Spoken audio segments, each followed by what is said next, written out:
are recording today's session, so I will send that out afterward if you want to share with any students or any of your team or counselors that you're working with.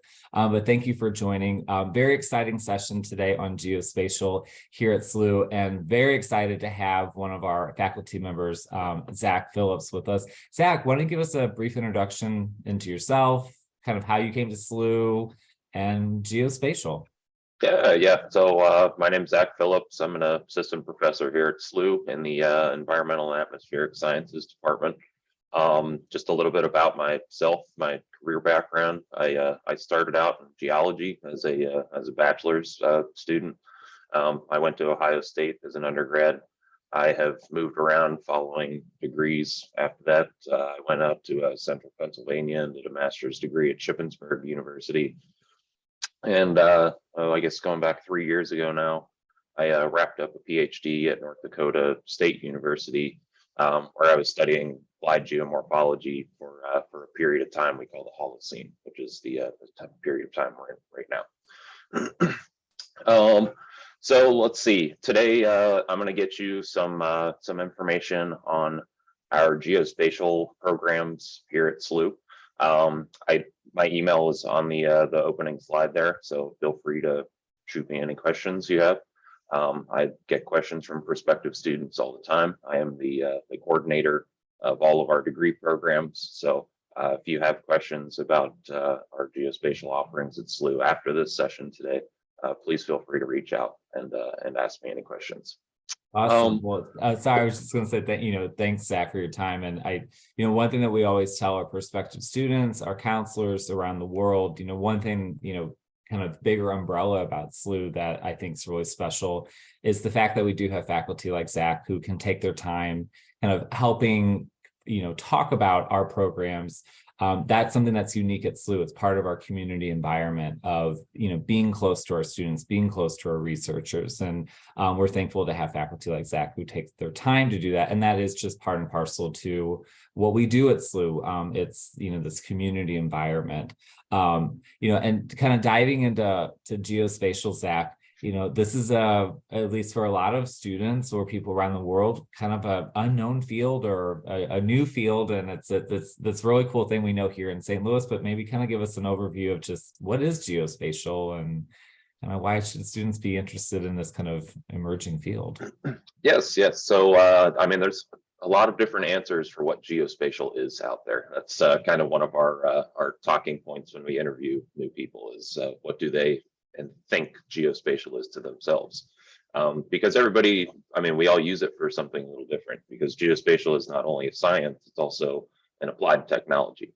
So geospatial, I like to think, is how we make sense of big phenomena that are too complex for us to understand without the use of some supporting tools. So in geospatial, the tools we use are computer systems, location, being a primary item involved in geospatial. We can also use remote sensing satellites. Cell phones are a huge part of geospatial these days. Our GPS satellite network locates everything on the surface of the Earth and other planets nowadays. So we can better study things as they move around the surface of the Earth. We can better understand why they move, where they move to, and why they make decisions then to move to those places. So geospatial is not only a really applicable technology, on the surface of the Earth. We are rapidly expanding into space exploration these days as well. We have a mission to the moon right now here in the U.S. That's planned to send people to the moon in 2025, I believe, is the current year. And we have to do remote sensing before you set foot on another planet. So as we go and start exploring new planetary bodies around us, those all need remote sensing, geospatial technologies in order to understand them before we send people there. Well, so, and I was going to ask, I see on here that, the second bullet point, St. Louis, and I think it's interesting kind of where we sit, and I know you'll probably talk a little bit about, the Institute here in a minute, but kind of the industry here locally and kind of how unique St. Louis University is positioned because of our, not to use the word geography, but literally our geography and kind of what the hub of geospatial is. Can you maybe talk about the location aspect, specifically where we sit? Yeah. I mean, the location aspect of St. Louis is truly significant, and I mean the history of North America as a continent. I mean, we sit at the boundary of a couple different geologic units that direct one of the major rivers of North America straight through the area where we live here in St. Louis. And I mean, beyond that, that brings a really rich population history to our area. And it all has also led the federal government here to make strategic decisions about where to place their Western headquarters. Thus, right now, our new National Geospatial Intelligence Administration building will be opening in 2025, which is very exciting for the city of St. Louis.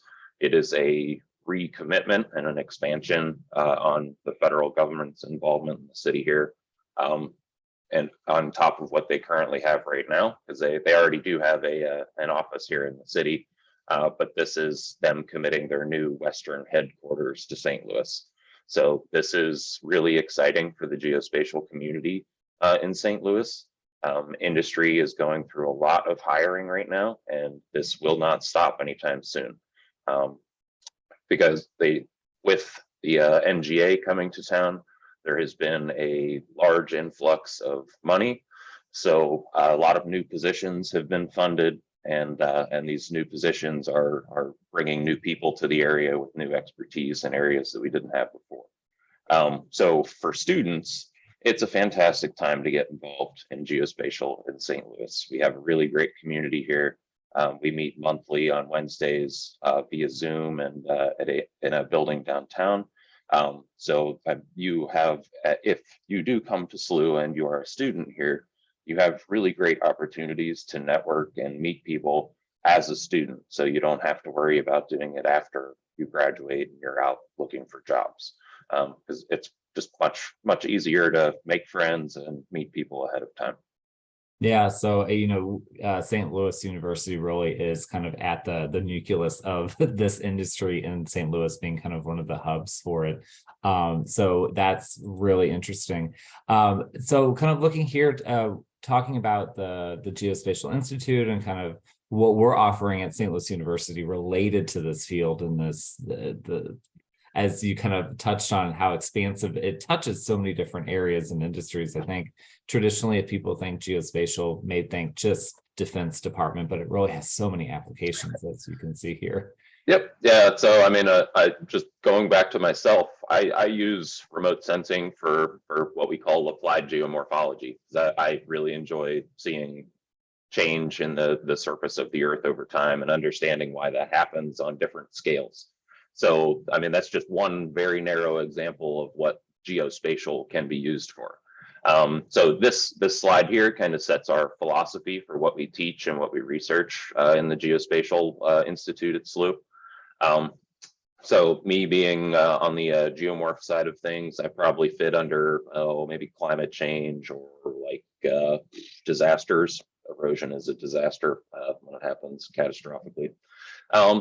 So a lot of our research right now, we have the remote sensing lab is the primary I guess housing agent of our students when they're here. That's where they work and do their research. The research projects coming out of the remote sensing lab are focused toward food security. We've got students doing applied geophysical work for detecting roots underground. So like, I mean, we're talking like soy and corn roots. So we can start understanding how root structures affect plant health and their production of healthy grains. We've got students who are predicting yield based on different remotely sensed parameters. We do a lot of drone remote sensing studies. We've got students who have done conservation studies, so looking at the propagation or invasion of invasive species in Madagascar. That's been one project. I've got students doing remote sensing projects for me that are specifically mapping different types of landforms, because landforms are usually tied to the geologic history, and we can understand more about the evolution of landforms if we understand how old they are. So the mission behind our kind of our philosophy here is that society has a lot of big problems to address, and we focus our research topics on those global issues that will continue to be issues societally as we move into the future. Well, and one thing I see in here, the kind of thing of biosciences, I recall, early in the COVID days, there was a speaker, I believe, I can't remember her name, I think from School of Medicine, talking about kind of geospatial and this type of application to kind of health and tracking COVID. And, it has so many interesting applications. You spoke about agriculture here in St. Louis as a hub for agriculture, and, students kind of going into biotechnology and those sciences. That's an interesting application. But can you maybe talk a little bit more about some interesting things kind of on the bio and health side, for students who are interested in public health or medicine, kind of how this burgeoning technology supports those? Certainly. I think one of the neatest, coolest things that I've learned in my time as a geospatial student was about the advent of geospatial technology. It actually goes back to the Black Plague, when we couldn't determine why people were getting sick. So we started mapping the sick people, and we were able to determine that people that were getting their water from a specific source were getting sick from the water they were drinking. And so they mapped the well, and the people living around the well were all the ones getting sick. So there's your perfect example of health sciences. We're using a geospatial technology to answer a question. And it's a question that you cannot see with your naked eye, because we can't see sickness sometimes. So in health sciences, it's geospatial has really exploded over the last decade. And I think COVID has only accelerated that. We saw a lot of really interesting work with cell mobility data, and the places people are going, frankly, is we at SLU, we can do such things as purchase cell ping data sets that have been randomized, anonymized. That way we can actually track the movement of people. And we're not using some computer model to do this. We're using actual data from their cell phones. And this way you can see where people are going, who they're interacting with. You're not seeing that personal level of information, and the cell signal is not, it's not perfect. So we're working with about 9 meters of wiggle room here. So in biosciences, typically when there is any sort of major disease outbreak, geospatial starts happening, because that's how we solve the ongoing breakout. It helps us determine the spatial extent of the breakout, how we can quarantine, isolate people the best, where we set up health facilities that might even be temporary. We saw a huge use of temporary health facilities during COVID. These all need to be located somehow. So we do what's called a location allocation analysis, and we can find the places that are underserved this way. And that this goes, for any sort of service. So we're talking emergency services, food services, resources for healthcare. We need to be able to make good decisions when we are when we're planning for resource distribution, and kind of where we're placing our businesses.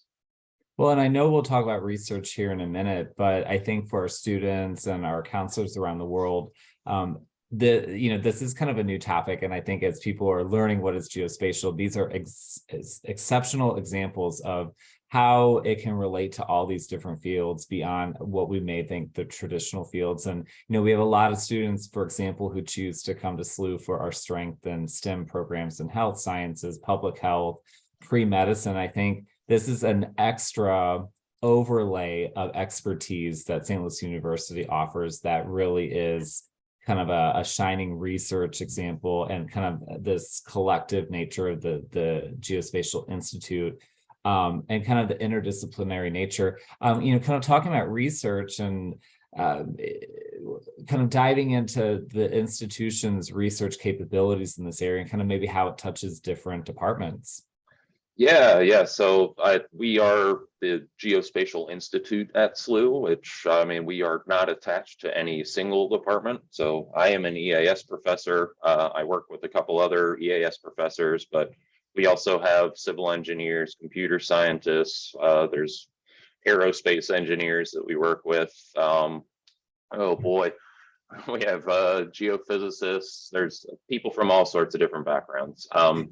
I'd say out of those, probably the most common background that we like to see is some sort of computer science, because we do a lot of programming in geospatial. We Python program every single student that we have on campus. We teach the Python program from the ground up, which is a fantastic skill to have. So within our research, we're really applying our geospatial technologies, because we can do science for improving remote sensing, but mainly our focus toward those major societal issues. Since we're focused on solving a problem, we typically use the products from remote sensing and geospatial to answer scientific lines of reasoning. So what you see here kind of describes our core research areas in food, water, and human security, community health, education, crime, and economic development. We have some folks that are interested in policy and ethics. They're more on the sociology side. And then we have some human geographers and environmental security people that are more on the GeoInt side of things. So in terms of expertise, we like to, I mean, we can teach you the GIS and remote sensing part, but a computer background is good to have. So the more you use your computer at home, generally the more capable you are starting out in classes. I mean, it's good practice to be on your computer as much as you might be on your computer every day. So in our courses on campus, you get expertise in machine learning, artificial intelligence, big data analytics, and the idea is that you're pulling the things that you learn in class and being able to apply them in your research. Because we do have a motivation at SLU right now to become what's called a Carnegie Research One Institute. That is the top tier of research institutes in the United States, and we are not quite there yet, but we have a 5-year plan for us to get there. So it's an exciting time where we're really pushing student research, and there's lots of good resources for that around campus too to help you do that. So some other expertise that you might get from our coursework and your potential research at SLU is in imaging technology. I do digital image processing. I teach that class on campus. Also our intro to remote sensing class.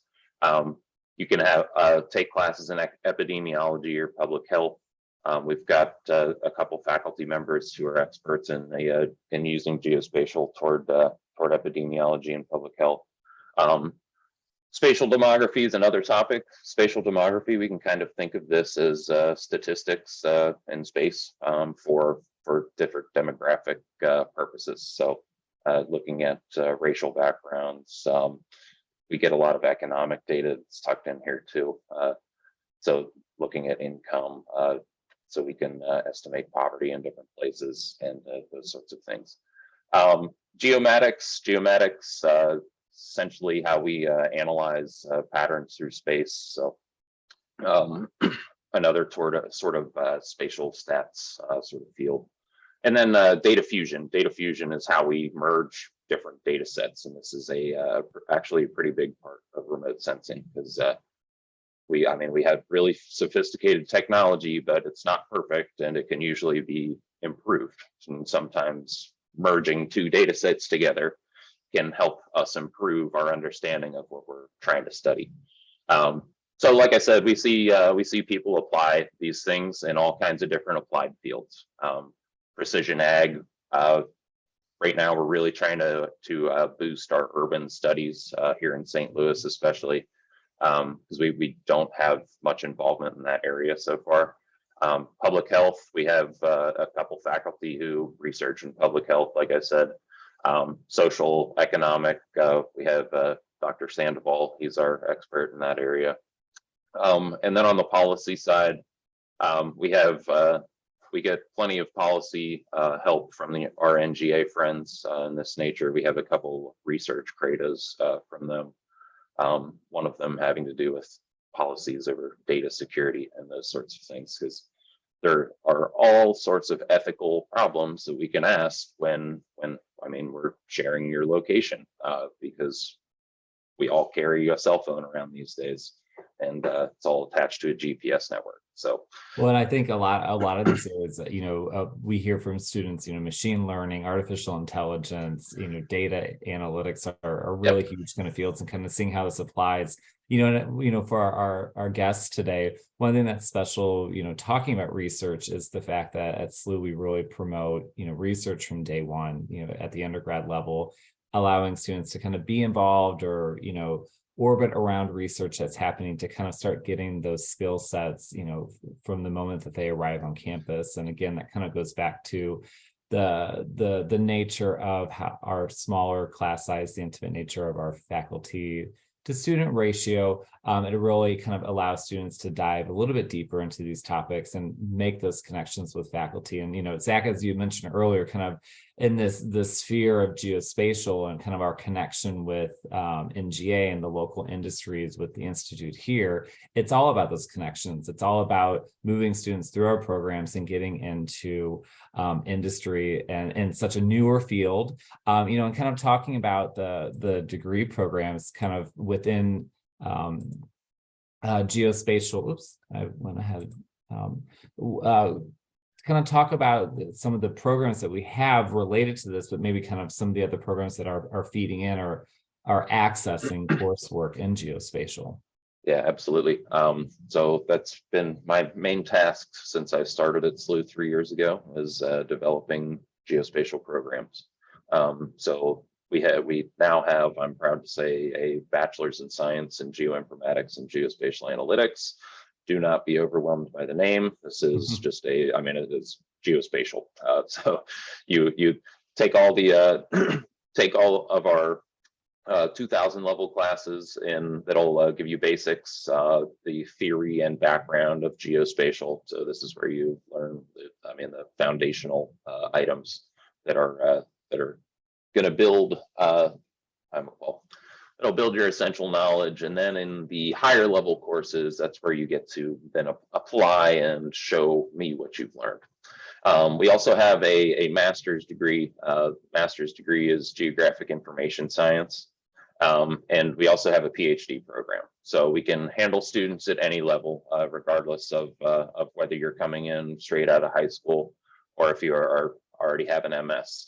We actually have some PhD students who are getting their second PhD. So it is not completely unheard of. We also have students who work 40 hours a week on campus. So our classes are designed so that you can potentially hold the job and also complete your schoolwork too. I do not recommend it. It's a lot of work. So certificates, we have here at SLU, we have certificate programs. These are usually combinable with your degrees. So in geospatial, even if you choose a different major, you can usually pick up a certificate while you're going through that coursework. So we have an undergraduate certificate. We have a post-bachelor certificate. There's a geospatial health certificate. We have a geospatial intelligence focused certification. So we are certified, or I guess we're an accredited institution from the United States Geospatial Intelligence Foundation, the USGIF. So what that means is if you go through a sequence of courses that we have gotten approved by them as training courses, after you complete those courses, you can go take a test from the USGIF and get your geospatial intelligence accreditation from them. And that's something that sticks with you for your entire career. So it's a great thing to have because geospatial intelligence, regardless if you work for the federal government here in the US or around the world, anywhere, geospatial intelligence is on the rise. We need to know more about our neighbors, and we've learned that geospatial tech is key to this. Sorry, I wanted to ask you really quickly on the minor, the computational geospatial minor. What do you see students coming from typical undergrad degrees choosing that minor? Because I'm, for our international students, I think because this is kind of a newer field, they might be more inclined initially to say, I'm going to do biology and do pre-med and maybe pick up a minor in geospatial or public health. What students are you typically seeing choosing a minor in geospatial? Yeah. So the computational geospatial minor, sorry, it's a mouthful, is mostly occupied by people in the public health sort of sciences. Okay. And I truly believe that's just kind of the nature of where the degree is housed in our college. Because in our other certificate programs, I get a lot of meteorology people because when you look at weather radar is a form of remote sensing, which is a geospatial technology. So, you're looking at geospatial products when you watch the news and you don't even know it. So I work with a lot of meteorology people. I work with, like I said, some geophysicists. I get a handful of them pick up our certificates. Environmental sciences is really big. People are concerned about the earth, and I bet that's why I'm here, frankly. So I get a lot of environmental science, geoscience, some civil engineering people. Water is a big topic at SLU as well. We have the Water Institute on campus. So there's potential for you to get involved there too with your research. Because you see my crossovers with water. I enjoy studying water, and it goes well with environmental sciences too. Yeah, no, so we really get a good mix of people. Yeah, it's interesting to see kind of how it's touching so many different areas. Thank you for kind of covering that. I wanted to skip ahead real quick. You had some kind of overview examples of kind of what is GIS and geospatial. Maybe kind of talk about this to kind of these examples here, and then we'll maybe open it up here in a few minutes to any questions our participants have. Yeah. So there's an entire geospatial ecosystem out there that kind of lives in the background without us. Most of society even knowing about it, really, because we have this network of satellites over us that locate everything on Earth, and we can track the movement of a centimeter of water if we do so desire. But the idea is that we can use these technologies to try and make sense of all these big, complex phenomena that are going on here at the surface of the Earth or in other planets and other places. We can work at all kinds of different scales. So we can work globally, or you can work in a single location. And with that, we can really get an idea of how natural variations affect different systems on Earth. We can understand how humans impact the Earth. It's no secret that we are causing a lot of negative impacts, and part of our societal issues right now is how we address that. So when we're talking about like how much CO2 is in the atmosphere, we can map CO2 with remote sensing and geospatial technologies, and things like carbon monoxide. If you're burning wood for your source of heat or coal for your source of heat, carbon monoxide is a huge environmental problem in places where the main source of heat fuel is wood or coal. So, like I said, being able to make sense of these things that usually don't make sense to humans. In my neck of the woods, in the geomorphology world, some erosional phenomena that I deal with, people currently understand to be random. And I mean, what I've found is that they certainly aren't random. They happen distributed in different patterns in space, and they also happen in a clustered nature over time. So making sense of things that generally are too large or too small to make sense of is how I would go about answering the question of what is GIS or what is geospatial. Looking at this slide here, GIS is known as geographic or geospatial information science. So first task typically for us in our neck of the woods is being able to work with the data, because the data that we work with are typically formatted specifically for either one type of program or simply to protect a sensitive type of data or data set. So step one is typically just being able to work with the data. And then step two is typically exploration. Because we work in so many different fields in geospatial, there's typically a period that you need to learn what the data actually are. And within that, you need to be able to identify problems that you're going to come upon. Because there's a lot of compatibility items that need to line up.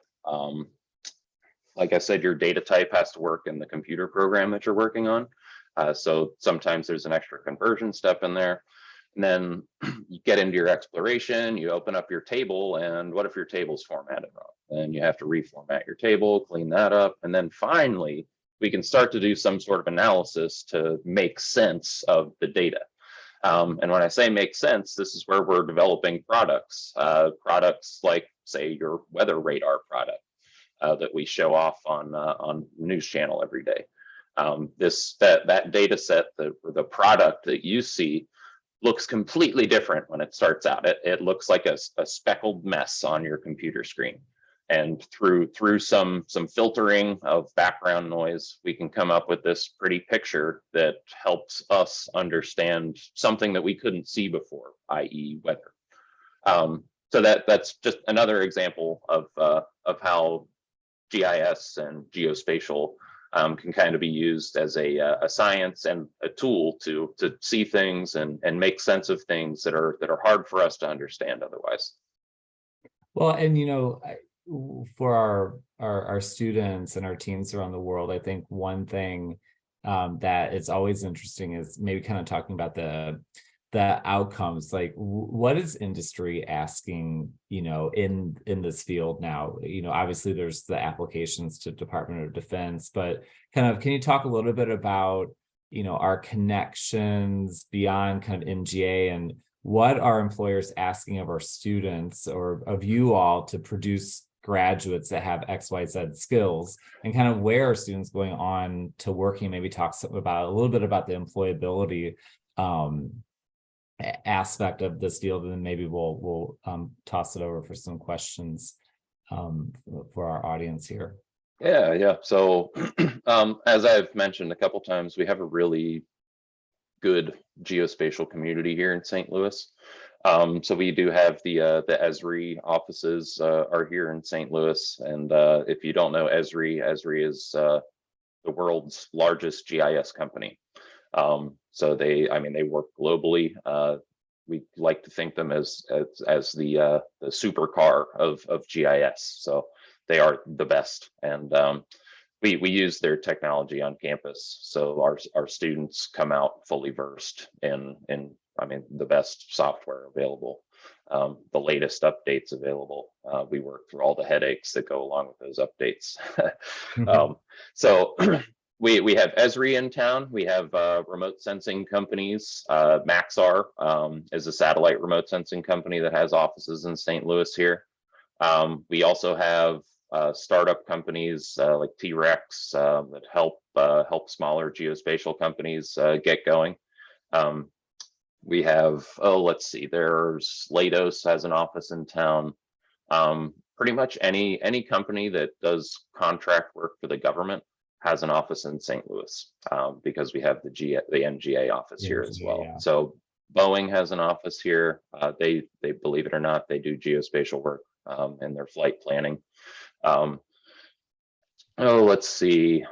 And I think, is you said Department of Defense. I think Yep. sometimes our international students think, oh, well, I can't go into this field because I can't, get security clearance to go into Department of Defense. And kind of how would you kind of answer that question? Because obviously there are Defense Department security issues, and we all know that an international student couldn't go that route, but there are so many other kind of paths and routes.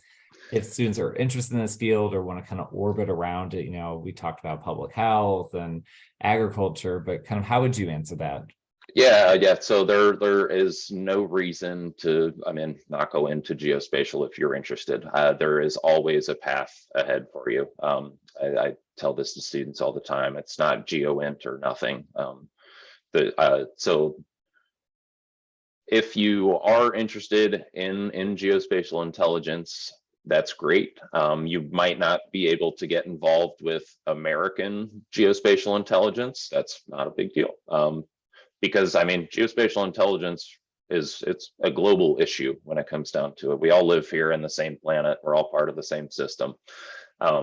So when honestly, like when there's a huge agricultural decline in a nation anywhere, it's important for everybody to understand, because it's not on one nation to support them. It's on the globe to help support that area. So you can take your knowledge, take what you learn here back to your own countries. It's not my job to get you into GeoInt in the US. It's my job to educate you. What you do with your education after that, I'm happy to see what my students like doing, because here at SLU we have a lot of really good, impressive students who also have great sets of morals, and they take what we teach them, and they go out and do all kinds of different awesome things. I have a couple students who are employed at Esri now. I have a couple students who have gone on to work at the NGA here in the US. I have other students who have gone back home to work in geospatial in their own countries. So they're even if you do want to get into geospatial intelligence, you would like to stay here in the US post-education, that's awesome. We need more good people in geospatial here in the US. I am in need of finding good teachers all the time. So please come here, consume our education, and stay.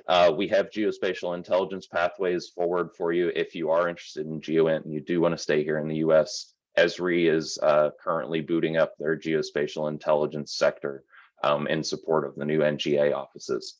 So if that is something that you are truly interested in, but you might not want to go back home after school, if you do want an opportunity to stay here in the US, we have just about every pathway forward that you could imagine.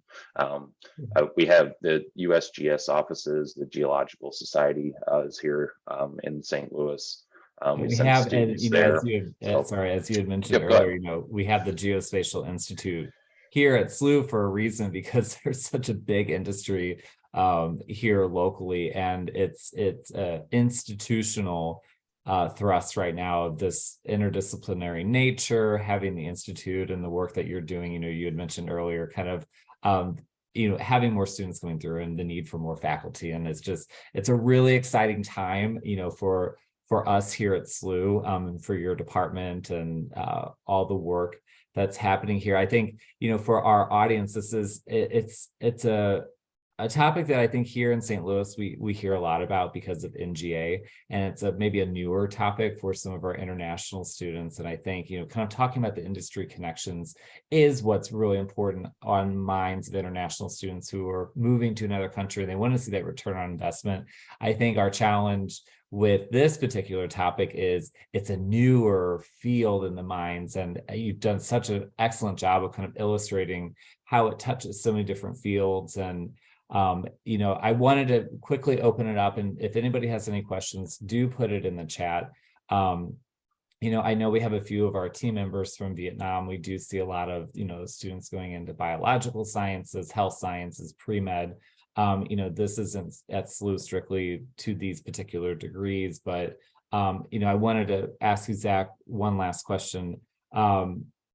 How is, with the Geospatial Institute and a lot of the work that's happening at SLU, this kind of field incorporating into other departments or other schools within SLU, whether it's maybe businesses further afield, but arts and sciences or public health, or, are there coursework that will be coming out of those areas related to this, or Yes, sir. Oh, yes. Yeah. So one of the things that I've got in the works right now is another certificate program for business, because as our remote sensing technologies are improving, basically we can see a smaller area on the ground rather than a larger, more, I guess, pixelated image. We can see a higher resolution image.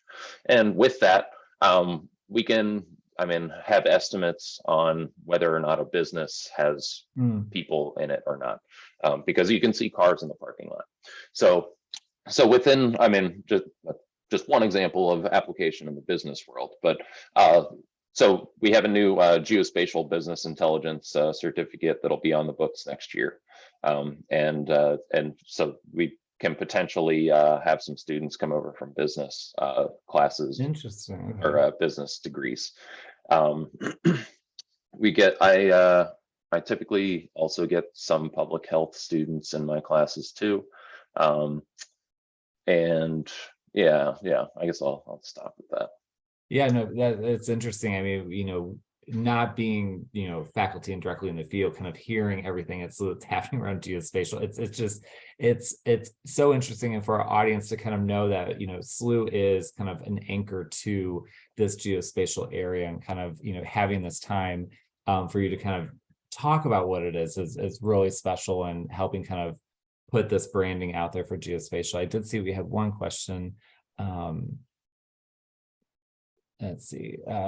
So Zach, how do you as an expert evaluate the needs for human resources for this degree around the world? Tran, are you asking kind of what are the global needs for, graduates coming out of this field? I think that's kind of how I read that. I don't know, Zach, if you would be able to tackle that question as it's presented. Yeah. So common skills that are necessary for getting employed in geospatial. As I mentioned, Python programming, that's really the core. And when I was going through school, I don't think I didn't learn Python programming until I was in the second year of my master's degree. So I had gone through 6 years of college by then. Our students get Python as soon as they're here on campus. So that's the first thing you start learning, because all of our geospatial analyses can be automated with Python. And once, we can do a workflow by hand, but that takes us a lot of time, and we have to be there physically interacting with our computers for it. So if we can automate things, typically we like to automate an analysis. So Python is number one.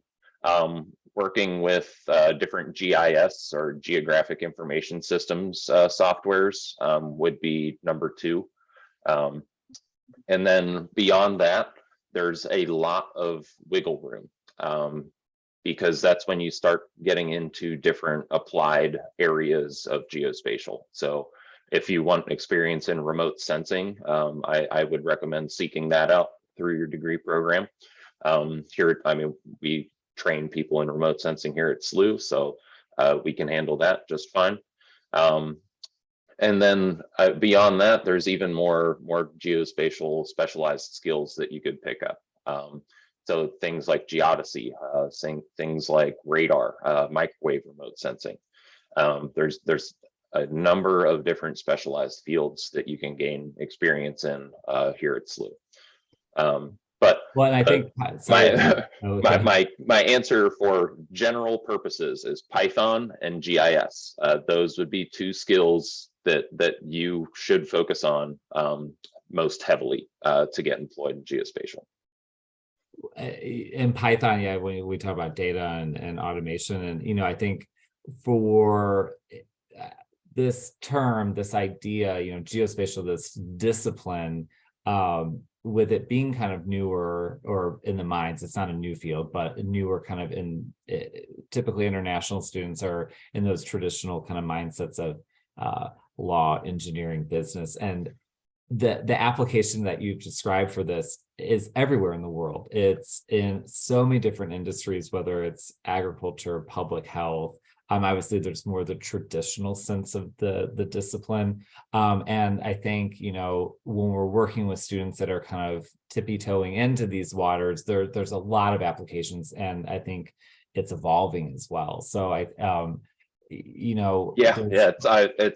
it's truly cool because we don't know where it's going to go yet. So there's the potential for our students to take what we teach them and go create their own geospatial technology, because it's still evolving every day.